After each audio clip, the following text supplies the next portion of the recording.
जी मलिक अमीन आपकी खिदमत में हाजिर है। नाज़रीन, फैज़ हमीद तो जैसे आपको मालूम है वो तो उसको तो सज़ा हो चुकी है। फैज़ के साथ साथ अब फैज़ साहब ने जो लफ्ज़ कुशाई की है, फैज़ हमीद साहब ने जो जो इंकशाफ किए तो इंशाल्लाह सुन के आपके रोंगटे खड़े हो जाएंगे। ये मैं आपको सबसे बड़ी खबर दे रहा हूँ। फैज़ हमीद साहब ने जो इंकशाफ किए हैं, उनके इंकशाफ के मुताबिक तो ना कोई पीर बचेगा, ना कोई मुरीद बचेगा, और ना कोई जिन बचेगा, ना कोई भूत बचेगा, ना कोई चुड़ैल बचेगी। अब नाजरीन, हुआ ये है कुछ, फैज़ हमीद साहब को सजा जो हुई है वो एक इसने सोसाइटी यानी एक हाउसिंग स्कीम पे इसने कब्जा किया था, और दूसरा को इसके और थे कारनामे, उनके ऊपर सजा हुई है। 9 मई का केस तो अब खुलेगा। अब 9 मई के केस के अंदर जो जो उसने इंकशाफ किए उसमें खान साहब जाता हुआ नजर आ रहे हैं, कुछ हमारे जज हजरात हैं वो भी जा रहे हैं इंशाल्लाह, जिन्होंने पाकिस्तान को बर्बाद करने में अपना पूरा पूरा हिस्सा डाला था, वो हमारे जज साहब भी जा रहे हैं, और कुछ जर्नैल साहब हैं, कुछ कर्नल साहब हैं, यानी उधर तक भी जा रही है बात। सिर्फ फैज़ तक काम नहीं है, आगे फैज़ से आगे भी काम जा रहे हैं। तो ऐसा कभी किसी ने काम नहीं दिखाया था जो अभी हमारे हाफिज साहब ने ये काम किया है। तो ये हमारे कुछ भाई कहते थे ना कि जी ये आर्मी चीफ क्या कर रहा हो, भाई वो अपने घर से एहतसाब उसने स्टार्ट किए अपने इदारे से। अगर हाफिज आसिम मुनीर बाकौल इन लोगों के, अगर वो जैसे तौबा नौज़बिल्ला ये कहते हैं कि हाफिज साहब गद्दार है, तो ये खुद गद्दार है।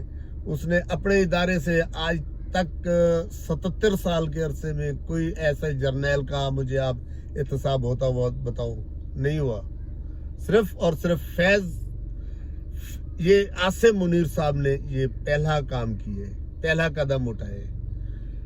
अब आगे 9 मई का सिस्टम जो अभी ये जो कराया था, फैज़ साहब ने कराया था 9 मई का वाकई, और सिर्फ फैज़ साहब भी नहीं था, फैज़ साहब से तो खान साहब को अंदर से जो मालूमात मिली थी ना, इन्होंने 9 मई में वो काम किए जो अगर चाहे तो इसराइल भी नहीं कर सकता, इसराइल का बाप भी नहीं कर सकता, चाहे तो इंडिया भी नहीं कर सकता, इंडिया का बाप भी नहीं कर, इंडिया 100 जन्म पूरे करके आ जाए तब भी वो काम नहीं कर सकता जो हमारे पाकिस्तानियों ने, यानी पाकिस्तानी है ना, जो पीटीआई के लोग थे, या फैज़ हमीद के जो चाहने वाले थे।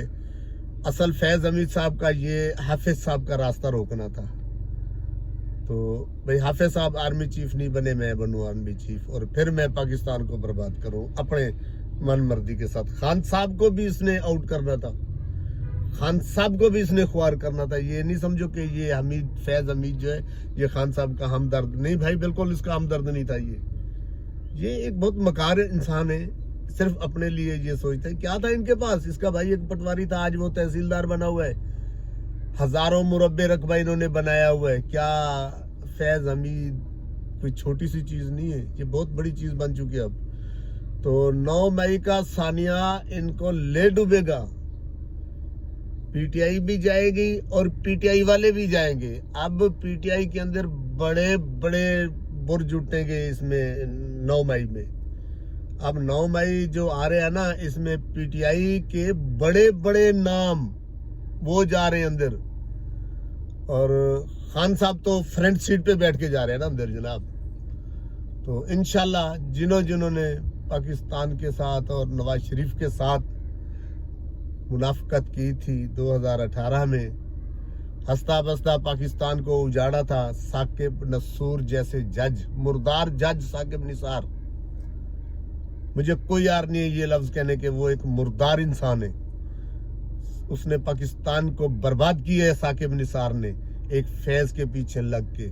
और इंशाल्लाह ना फैज़ बचेगा, ना साकिब निसूर बचेगा, ना ये बिंदियाल बचेगा, ना ये खोसा वोसा जिन्होंने ये नस्ले टावर बर्बाद किया था हमारे कराची में, उनका भी नंबर आएगा। وہ بھی کسی بھول میں نہیں رہے کہ ان کو کچھ نہیں ہوگا. انہوں نے بھی بہت ایسے کیا بتاؤں, لوگوں نے اپنے بچوں کو یعنی بچوں کا پیٹ اپنا پیٹ بھوکا رکھ کے پونجی جمع کر کے انہوں نے گھر لیا تھا نسل ٹاور میں. نسل ٹاور کو برباد کرا دیا تھا اس جج نے. تو انشاءاللہ اس کا بھی احتساب ہوئے گا اور انشاءاللہ آپ کو اچھی اچھی خبریں ملے گی. اور ہمارا پاکستان انشاءاللہ پھر سے اللہ کے حکم سے یہ جیسے چل رہا تھا 2018 میں اسی طرح, نہ کوئی بجلی کی لوڈ شیڈنگ تھی, نہ IMF کا کوئی جھنجھٹ تھا. اب انشاءاللہ پاکستان پھر سے وہیں سے کام شروع کرے گا اور انشاءاللہ پاکستان آگے جائے گا. پاکستان زندہ باد.